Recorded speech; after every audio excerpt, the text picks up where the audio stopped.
Do you have someone in your life who clips coupons, saves every rubber band, and when they have leftover vegetables, maybe they turn them into broth?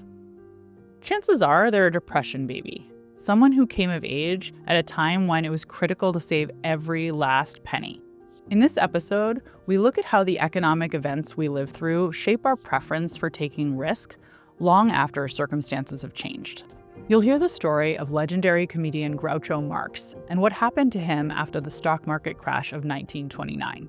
I'll also speak with Ulrike Malmendier, a professor of finance at UC Berkeley's Haas School of Business.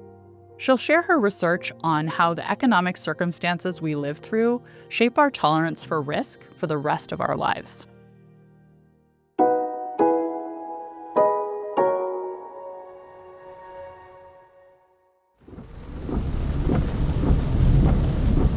Marla Jones Newman remembers the moment the world stopped feeling solid. It was August of 2005. She was in a car with her husband and infant daughter, and just 3 days' worth of clothes. They were fleeing New Orleans and heading for Alabama, away from Hurricane Katrina's projected path. But we are now hearing the storm has taken an unexpected turn toward the coast. But then Katrina changed course, and Alabama was no longer safe. So they pushed on to Atlanta, where they watched images of their city turn from bad to worse. For months, home became a moving target for Marla and her family. They moved between Baton Rouge, New Orleans, and Mississippi. They helped relatives gut their homes, strip mold from walls, all while trying to maintain some kind of normal routine.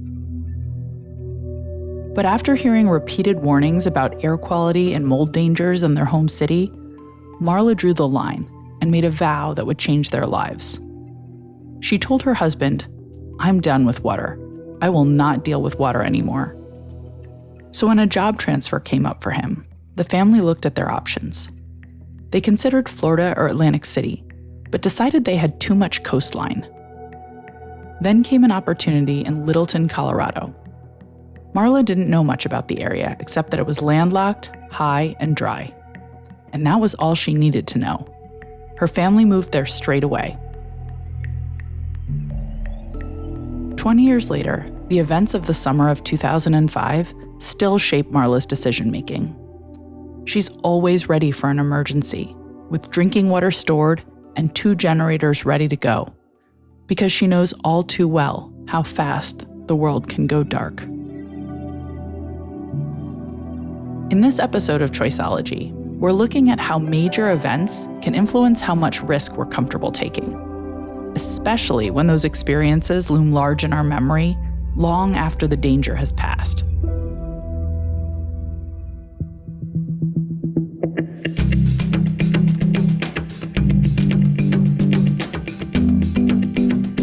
I'm Dr. Katy Milkman, and this is Choiceology, an original podcast from Charles Schwab.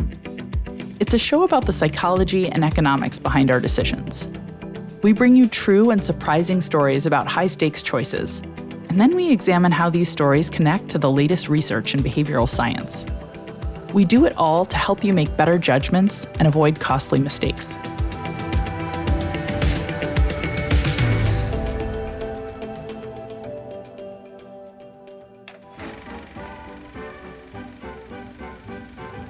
As I say, I was sitting in front of the cabin when I bagged 6 tigers. Oh, Six Captain, of the biggest Captain, did you catch 6 tigers? I bagged them. I bagged them to go away, but they hung around all afternoon. They were the most persistent tigers I've ever seen. One morning, I shot an elephant in my pajamas. How he got in my pajamas, I don't know. That voice, fast, sly, belonged to Groucho Marx. With his grease paint mustache, arched eyebrows, and a cigar clenched between his teeth, Groucho's irreverent style and iconic look defined an era of American comedy. In the early 20th century, Groucho and his brothers took over the stage before conquering the silver screen. The Marx Brothers turned the world into a punchline, and audiences ate it up. Their comedy was a chaotic escape for people living in a hard and hierarchical world. But behind the jokes were hints at reality offstage. Like in this monologue by Groucho from the 1930 Marx Brothers film Animal Crackers. footsteps creaking along the misty corridors of time. And in those corridors I see figures. Strange figures. Weird figures. Steel 186, Anaconda 74, American Can 138. The strange figures haunting those misty corridors weren't ghosts. They were ticker symbols. By 1930, the math of the Great Depression was spooking everyone, even a man as famously fearless as Groucho Marx. He wasn't born Groucho. He entered the world in 1890 as Julius Henry Marx, the son of New York City immigrants. The nickname Groucho was adopted, along with nicknames for his brothers, for their performances. He was part of the Marx Brothers act for 25 plus years, on stage and in film, sometimes television, but mostly known for their film work. Groucho, Harpo, Chico, and Zeppo. Groucho being the ringleader. This is Frank. My name is Frank Ferrante, and I've been playing the role of Groucho Marx since 1985. In Frank's over 40 years of playing the character Groucho in the stage production An Evening with Groucho, he's learned a lot about the man and his family. For instance, that the Marx Brothers grew up in poverty, and that their mother, Minnie, had a brother who performed on Broadway and in vaudeville, a genre of theater featuring variety and short acts that was popular in the early 1900s. Minnie, Groucho's mother, figured, well, if my brother can do it, my sons can do it, and pushed them onto the stage. And that was their ticket out of poverty and the ghetto. So at the age of 14, Groucho had already left home to tour the grueling vaudeville circuit. He had to do what he had to do to help the family out. It must have been a fearful thing for a kid to leave home and just hit the road. Vaudeville was America's entertainment highway. Thousands of theaters scattered across the country. Life was a loop of midnight trains, relentless performance schedules, and high financial risk. When you were on the road in vaudeville, you didn't know if you were going to get stiff. There were no unions, cramped quarters, you're sleeping on trains, the accommodations are awful. Outside of a boarding house, it might say, actors and dogs not allowed. I mean, that's because actors had that reputation of fleeing and sneaking out the back door because it was a hard life. It's a freelancer's life. Years of grinding it out on the road finally paid off for Groucho and his brothers. By the 1920s, Groucho was no longer the poor kid from Manhattan. He was the king of New York, a Broadway star. Groucho Marx's and the Marx Brothers' success of 1924 with a Broadway show called I'll Say She Is was colossal. And it changed everything. They went from these high-end knockabout vaudeville performers going from town to town to legitimate, what they would call legitimate talents, of another level. It changed their lives in every way, financially, socially. It was gigantic. And that propelled them. What came of that first success in 24 led to another Broadway success in 1925, and with the Coconuts, and then Animal Crackers. I mean, it's remarkable. In a short period, in 4 years, they had 3 Broadway smashes. Suddenly, Groucho, who had only gone to school until the 6th grade, was on top of the world. He was married, had 2 kids. The family lived in a beautiful home on Long Island.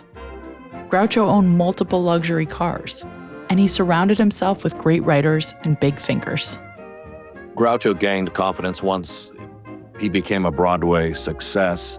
He was so insecure about his lack of education. He was legitimized. This was the big time. You're in a world where people are making money and everyone has the newest stock that's going to be the big winner. And he was in that circle. And so he was amongst friends.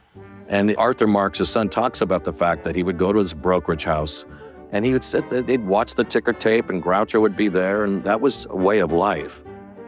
This was the Roaring 20s. People would gather at brokerage houses the way we gather today around TVs for big sporting events. They were watching the ticker tape, live stock market data, roll out fortunes in near real time. And Groucho was proudly right there with them. This was someone who once worried about getting stiffed in a small-town theater, and now he was rich and legitimate, experiencing a level of security and comfort once no doubt unimaginable. Until Groucho got word of the crash from a friend who was investing along with him. Max Gordon was a renowned Broadway producer and friend of Groucho's. And it was just one sentence. He called Groucho on the phone and said, "Marx, the jig is up." Click. And that was it. On October 29th, Black Tuesday, the bottom dropped out and the market crashed. the Wall Street crash of 1929 was a significant moment for many Americans. Groucho wasn't just dabbling. He was a true believer who went all in on the frenzied optimism of the 1920s. And like so many others, he was investing on margin, borrowing money to buy even more stock. It was a house of cards built on credit. He had everything in the market. All of his money was in the market. He lost all his money. He had to borrow against his home, against his insurances. He never slept well again after that. When the market collapsed, it wiped Groucho out. Everything he'd built from years of relentless, grinding performance was gone, replaced by the terrifying memory of the poverty he'd spent his life escaping. Groucho Marx changed immensely after the crash. It had a gigantic impact on him. He had enough insecurity being a freelancer and struggling his entire life. And then you hit it big in the early 20s, and now this. What can you believe in? What can you trust? What's real? What's not real? Even after losing the equivalent of $4.5 million today, Groucho joked about his misfortune. On stage, it was business as usual. His punchlines were as sharp as ever and his swagger confident. But offstage, something fundamental had shifted. Groucho was starting from scratch, with decent prospects ahead of him, mind you. The brothers started working in Hollywood right after the crash. But his behavior around money and risk were never the same. He became hyper-aware of how easy it was to be on top one day and destitute the next. They were filming A Day at the Races, and he would look at the extras around him. And he'd see an actor that was very big star in silent movies, and now he's getting paid pennies to be an extra in A Day at the Races. And it would horrify Groucho because he thought he's going to return to that. This was devastating, and it never ended. His thriftiness, his care, his careful approach to it all. And from then on, those investments became very risk averse. Here's a quote he would say, all in bonds, all in bonds. They have enough return if you have enough of them. That was his take on it. So it was always ultra safe and low return from that point on with him. It left a real mark. The scars of 1929 never faded for Groucho. That high-flying confidence was gone, replaced by a deep, lasting distrust of the market. He stashed his wealth in bonds and cash, opting out of the post-war boom and the historic bull market of the 50s and 60s. In the end, he traded the compounding power of stocks for the stagnant certainty of a bank balance. It was the price of a lesson learned too well. His children later told Frank the impact showed up often, in strained relationships and in every hyper-cautious decision. Groucho even famously swapped his signature fedoras for a beret that he could fold into his pocket, just to avoid paying a coat check fee. But while he was cautious and frugal privately, his public face was always bold and brazen. In the late 1940s, he reinvented himself with the hit radio show You Bet Your Life, remaining the razor-sharp wit the world adored. A man who was always on and determined to get the last laugh. He always maintained his distrust for the stock market. And in the 1950s, he visited the New York Stock Exchange, and he was given a tour of the New York Stock Exchange. And he stopped all activity when he sang at the top of his voice and danced for 15 minutes. And he yelled out to all the brokers there and all those who were trading, he goes, "You wiped me out in 29, I intend to get my money's worth." That's so the story goes.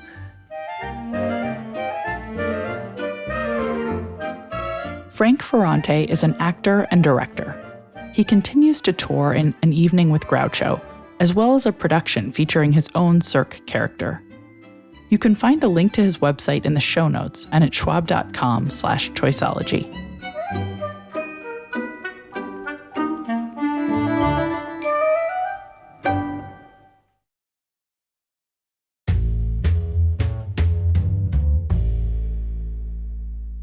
For Groucho Marx, the stock market crash of 1929 wasn't just a headline in the newspaper.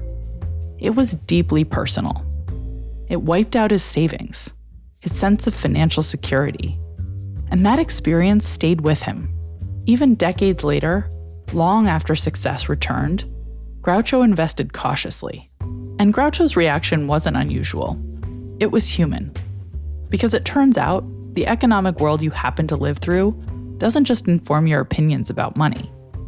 It can reshape your instincts about risk in ways that can last a lifetime, long after the circumstances that caused them have changed. It's exactly this pattern that my next guest has spent years studying. Ulrike Malmendier is the Cora Jane Flood Professor of Finance at UC Berkeley's Haas School of Business. Hi, Ulrike. Thank you so much for joining me today. Thanks for having me. It's great to be here. Could we dive right in and start with what you found about how macroeconomic experiences, whether they're financial crisis or unemployment or inflation, how they shape our risk preferences and investment decisions? Yeah, so people talk about depression babies. These people who lived through the Great Depression saw the stock market tumble, Wall Street lose everything, were looking for safe jobs. Often I read about post office jobs, which don't sound so safe anymore today. But this notion that they were really shaped by that experience. And so that triggered our curiosity to ask the question, if in your lifetime you experience a really big crisis in the stock market, is it true that that makes you avoid the stock market like the plague? So we basically ask people, when were you born? Let's look back over your life so far. Did you live through any major crisis? So we can think about the Great Depression, but we can also think about the Great Financial Crisis more recently and see whether that has predictive value for your willingness to invest in the stock market. Yeah, and I love that you got really rich data from these survey panels where you're looking at people over time. Could you talk a little bit about the specific sort of data analysis you did and what you found? We basically used this data set, one of the data sets coming out of Michigan, the Survey of Consumer Finances, which had actually some predecessor surveys. So you can kind of follow people all the way back pretty much to the beginning of the last century. So literally, if you start at their birth years, you get like 100 years of data. And what we do in this paper pretty much boils down to asking the question, if I'm trying to predict whether you are a stock market participant, let's just take that for now, whether you invest at least $1 in the stock markets. And I try to predict it with all the usual variables we've used in the past. How rich you are, your wealth, income, education, family status, whatnot. But then on top of it, I put in a variable, which is your lifetime exposure to what happened in the stock market. Roughly speaking, the average of stock market returns in your life so far. Do I get predictive power? And it turns out I get huge predictive power. So you see just that the mere exposure to better stock market outcomes makes you about a third more likely to invest $1 in the stock market. We have a similar result for the bond market and also for that question in the beginning where you just ask people, how risk averse are you? Generally, about 36% say I'm the highest risk aversion category. I don't like to take risk with my money. But that decreases also by about a third if you had a pretty good exposure to stock market risk outcomes. So that's kind of the key finding. That's really interesting. I think many listeners might say, well, that sounds rational. Like this sounds like a reasonable response. I look at the sum of my past experiences over my life, and I make an assessment about whether or not investing is a good idea. And if it's been a really bumpy road for the stock market, I assume no, this is not. So could you describe the extent to which you perceive this to be a bias versus something that's just a rational response to the data I have in front of me? Yeah. So let me first push in the direction of this being a bias and then take a step back and put a big caveat. So it is a bias in the sense that when you make a decision about your financial investment, you should use all the data available to you on how good that investment opportunity is.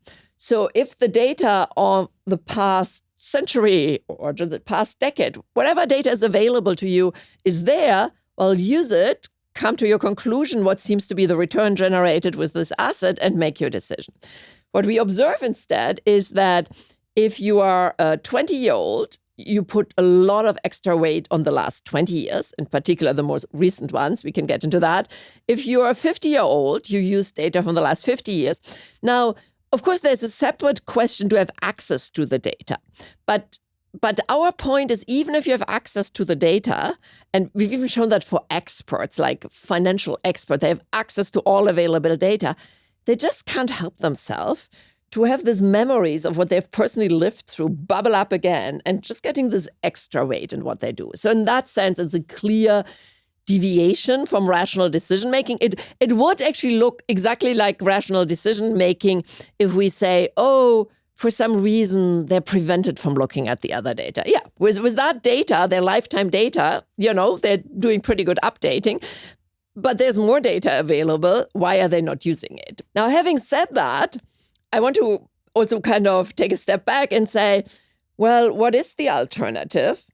Maybe it is not a bad idea to keep, first of all, updating throughout your lives. That's certainly a good idea. And to learn lessons from what you experience in your life. In some sense, I'm never going to declare it rational, but what is the alternative behavior? It might be a lot better than the alternative behavior of just putting weight on the last year or the last 2 years. So at least using your lifetime is, well, sometimes a lot closer to rational compared to what you might be doing otherwise. But it's this overweighting things just because they happen to me personally, which is really different from our rational models. You've mentioned that you also looked at inflationary experiences. In a separate paper, we've mostly been talking about this macroeconomic experiences, sort of how's the stock market doing during your lifetime.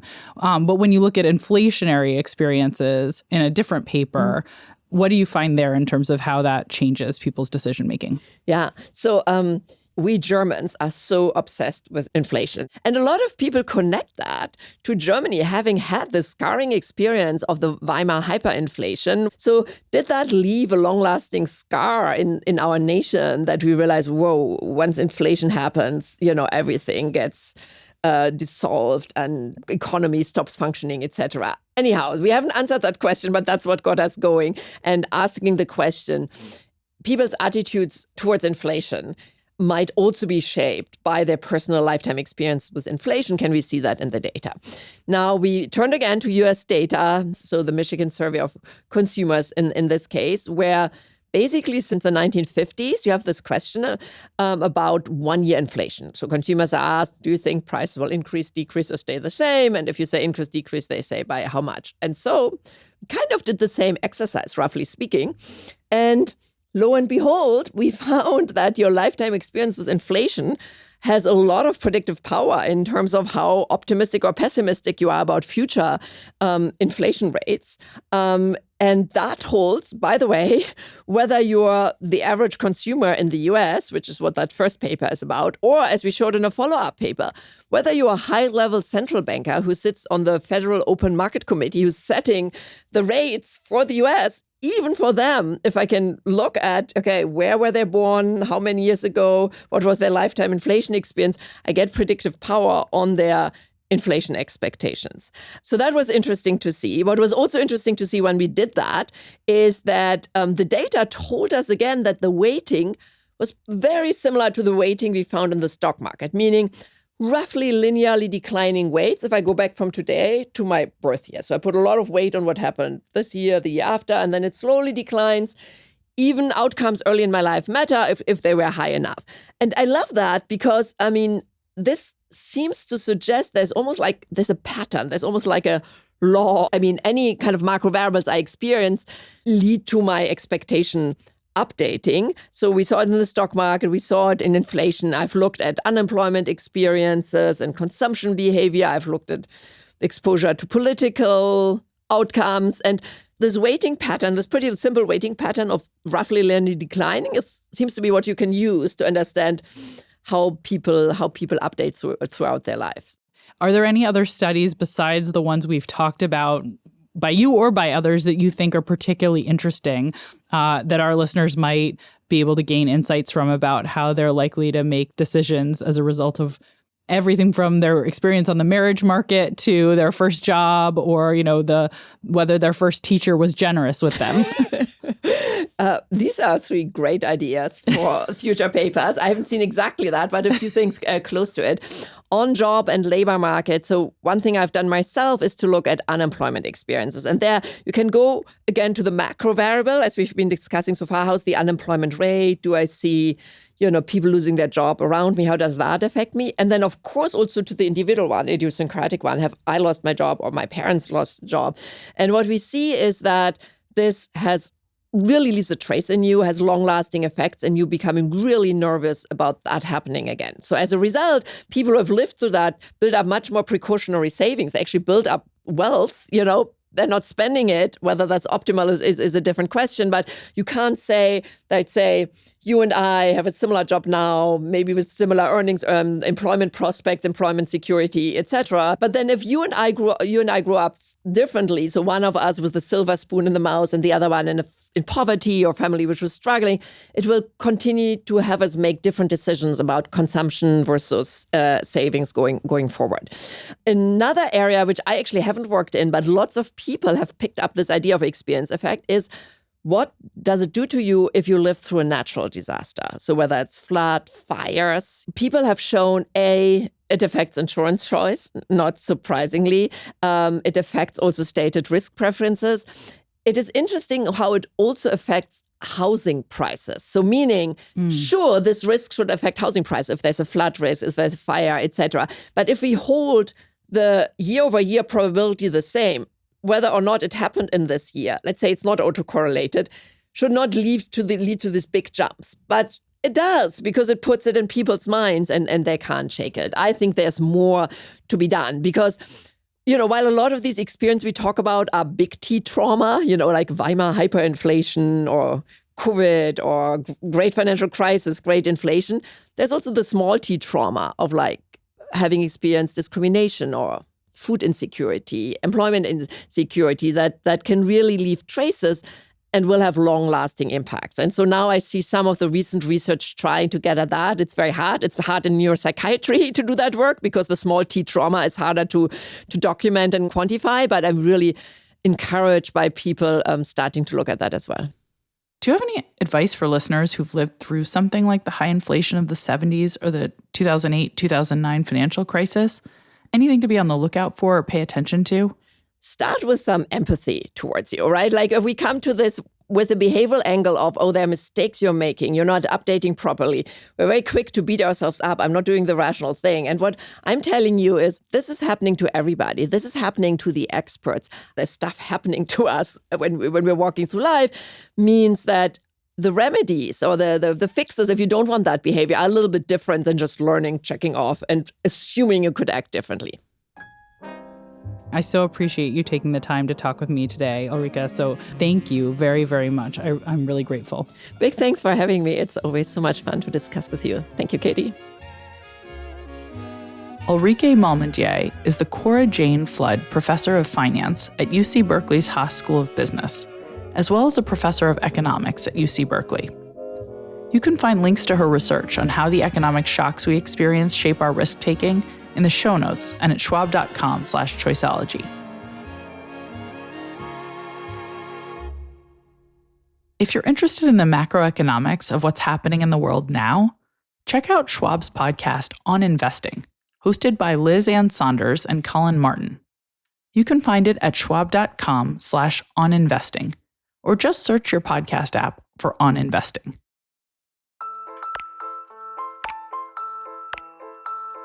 What I hope you'll remember from this episode is that the things you experience, the crashes, the booms, the inflation, the natural disasters, they change your instincts in ways that can be hard to shake. Groucho Marx survived the Great Depression with his career intact, but his portfolio never recovered. Not because he lacked access to good investments, but because the crash of 1929 had permanently changed the way he saw risk.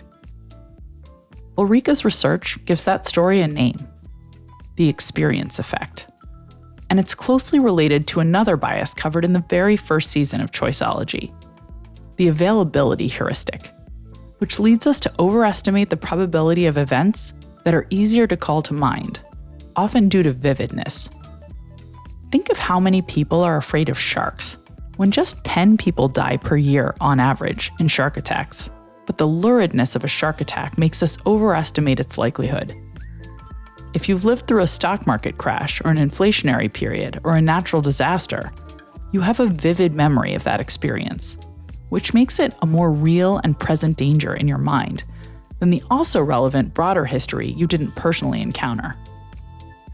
Once you know that experience effects exist, you have an opportunity to begin asking yourself, am I making this decision based on the facts in front of me or based on the experiences I've happened to encounter by chance?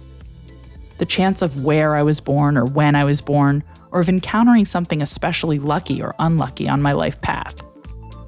Remind yourself that the world you happen to grow up in isn't the only world that exists. And try not to let Groucho's mistake become your own.